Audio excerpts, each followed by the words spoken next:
So in today's video, I'm going to show you step by step how you can play games with your PS5 controller on your Mac.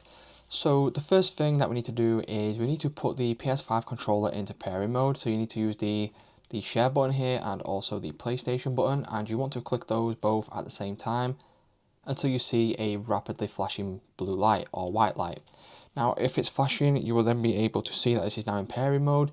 Now what we can do from here is we can go over to our Mac and go to our Bluetooth in the top right hand corner, click on Bluetooth settings, and if you've not already connected this, it will then be seen in the nearby devices. So as you can see now, it has now shown up here. I can now click on connect, and if this has been done correctly, you will see now a blue light and you're good to go to the next step.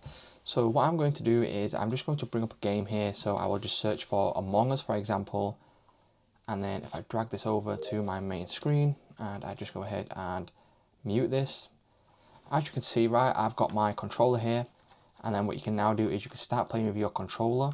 And let's just go into a game here. So go online, go to find a game, and if I just choose a random one, I'll just choose this one. As you can see, I am the green Among Us here, so I'm the green one, and as you can see, I'm moving around and all that sort of stuff. If I want to leave, I can just click on the start button, go down to leave game, and as you can see, I'm back now at the main menu. You can just go to the store and pretty much do whatever you like. So it's just that simple, guys. That's how you can play games on Mac with your PS5 controller.